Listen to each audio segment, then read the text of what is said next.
Hello, good day everyone. You are welcome back to Class Bridge.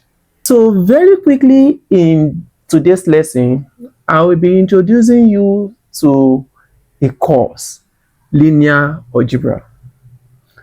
You see, linear algebra is a branch of mathematics that focuses solely on vectors, vector space, and linear transformation. I know for vector you don't have problem. And please, if you have score to settle with vector, we have a course on vector on this channel. At your own leisure time, you can pick one of those videos and watch, right? However, when we talk about vector, we say vector is any physical quantity that has both magnitude and direction. You see, linear algebra helps us to look at vector in a bigger perspective, not just vectors themselves anymore, but also in the environment in which they live in, right? Which is called the vector space.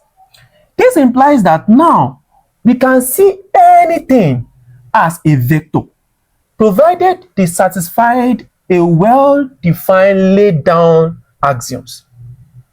So you know that when we now talk about space, it also means an environment, right? And mathematically, it means set.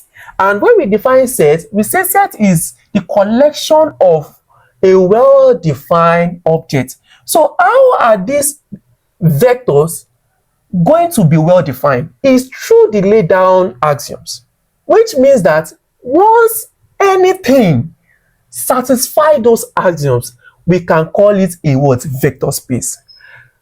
And it is very interesting because now we can now see vectors as a function.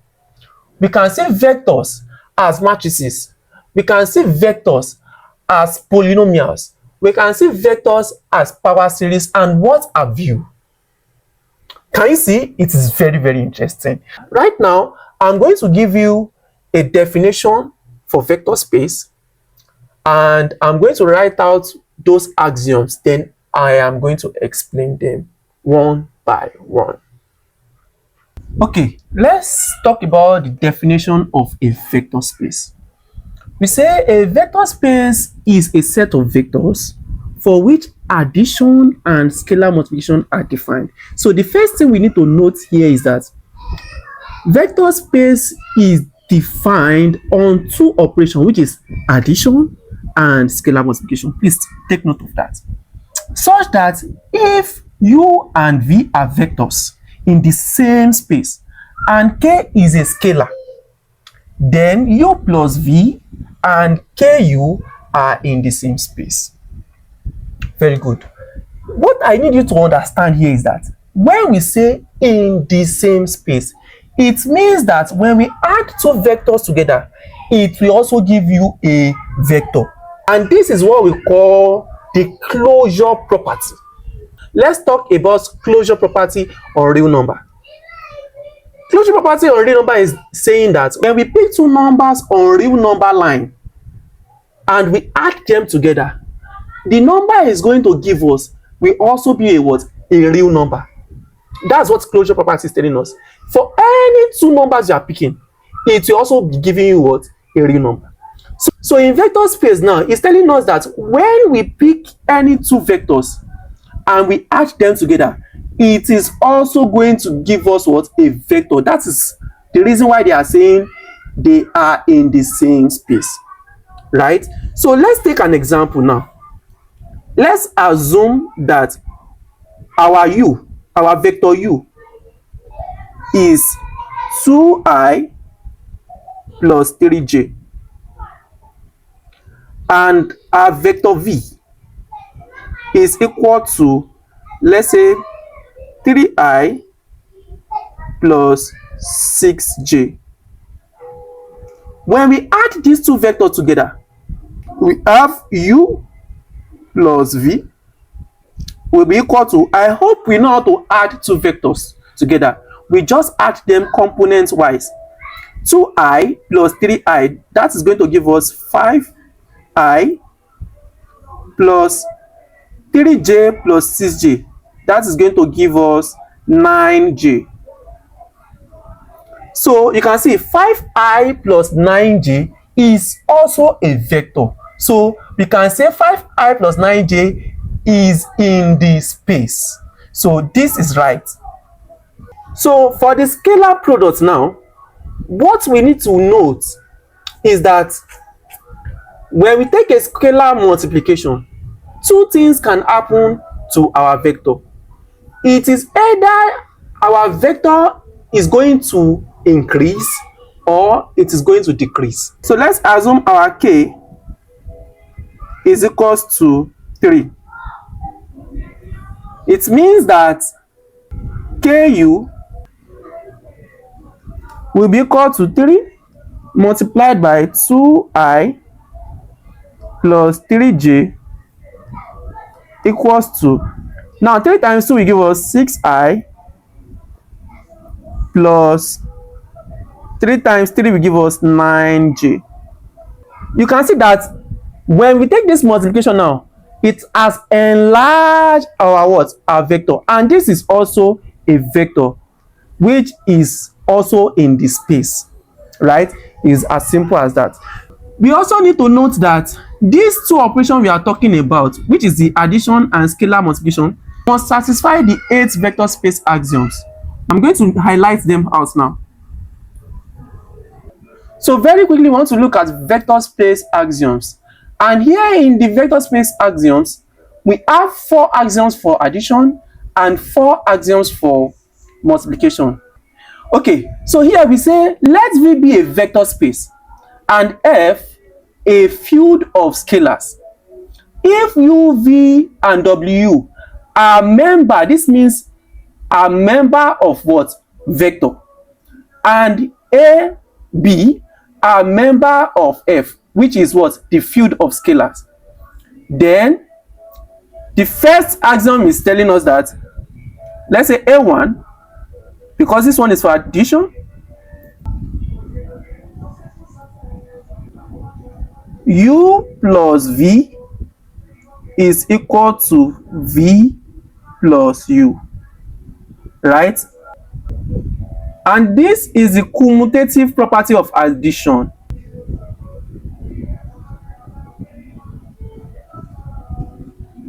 This is the commutative property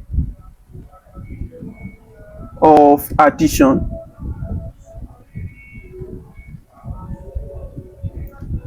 What this one is just talking about is that when we pick two vectors, regardless of the order in which we add them, the answer is still going to be the same. Let's still use this as an example. We are saying that U plus V should be equals to V plus U, commutative property of addition. Now we have U plus V to be what? I have said it that we add component wise. So here we'll be saying 2 plus 3. That's going to give us 5i plus 3 plus 6 plus 9j, right? Is equal to V plus U. Now it will be 3 plus 2. You know, here initially we said 2 plus 3, but here we will now be saying 3 plus 2. We all know that 3 plus 2 and 2 plus 3 will still give us 5i, right? So we are having 5i plus 6 plus 3.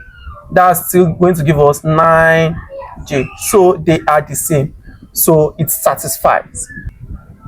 So the second property is talking about associativity. And that one is telling us that if we have U plus V plus W is equals to U plus V plus W. And you know what that means? It's like saying, so for time's sake, let's just assume we have U to be 3, we have V to be 4, and we have W to be 5, right? So it's telling us that 3 plus 4 plus 5 is equal to 3 plus 4 plus 5. When we evaluate this first, we have 7 plus 5. And when we evaluate here first, we have 9. 7 plus 5, that's 12. Here, 9 plus 3, that's also 12. And it is valid, right? So this also hold. We call this the associativity property. Associativity. Right? So let's move on to the third axiom now. We have A3. And that is telling us about the existence of zero vector.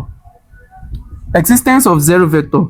It implies that there is a vector which we can call zero, that when we add another vector to it, it will still give us that vector. What do I mean? Let's say we have u plus 0v. It is still going to give us 0v plus u, and it is still going to give us what? U. And we call this one the zero vector. We call it the zero vector. And some textbook we say it is what?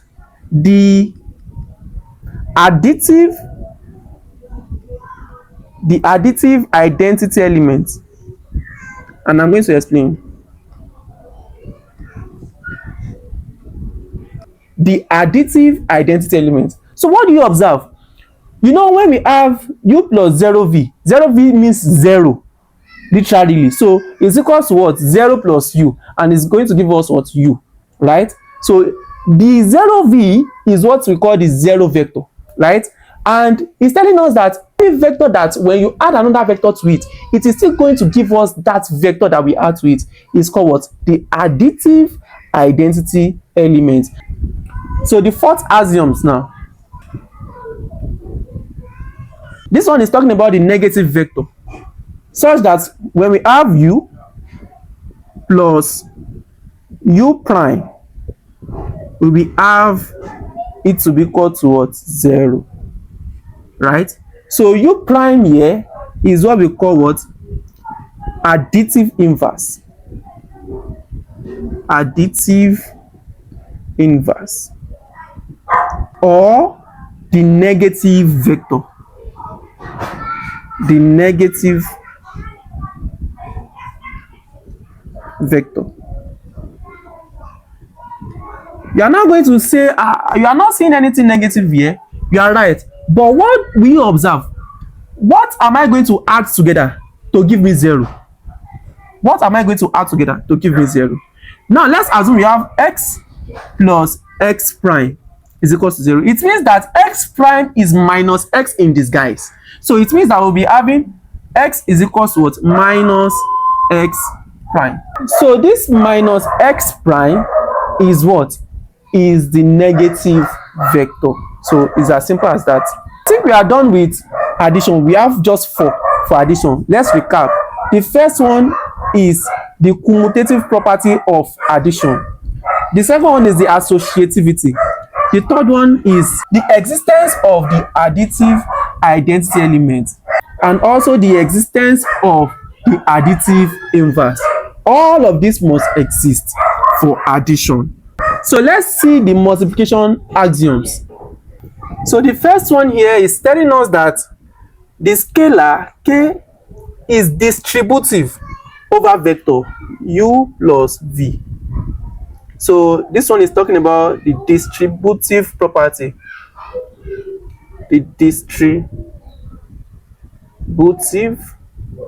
property. Right? It means that when we have, let's say 3 into brackets u plus v, is going to give us what? 3u plus what? 3v, right? It's as simple as that. So this one is telling us that in vector space, scalar multiplication is distributive over vector addition, right? Very good. So let's see the second one. M2. This one is telling us that vector v is distributive over scalar addition.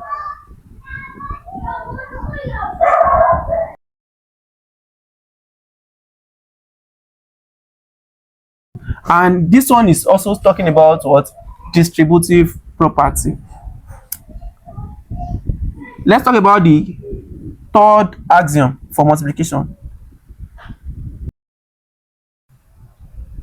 This one is talking about the multiplicative identity element, which is what? 1. So it means that when we have 1 times u is equals to what? U times 1 and is equals to what? U. This is what? The multiplicative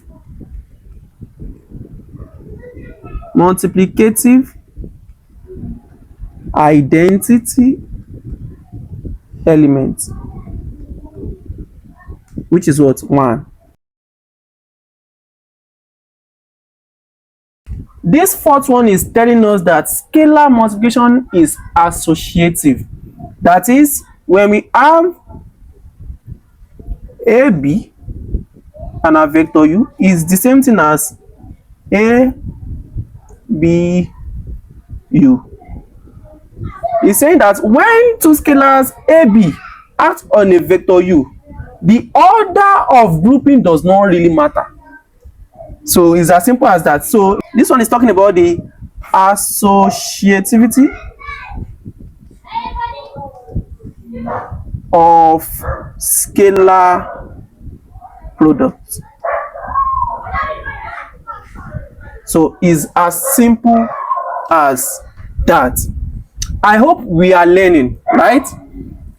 I have said it earlier that linear algebra helps us to generalize the idea of vector beyond those arrows in 2D and 3D we know in our physics class, right? So now we can now see function as a vector, we can see polynomials as vector, we can see matrices and vector and what have you. So that is it for vector space and their axioms. So in our next video, we will explore why polynomial also qualify as a vector space, right? If you find this video helpful, please kindly like this video, comment on this video and share with your friend. Till we meet again, stay mathematically active.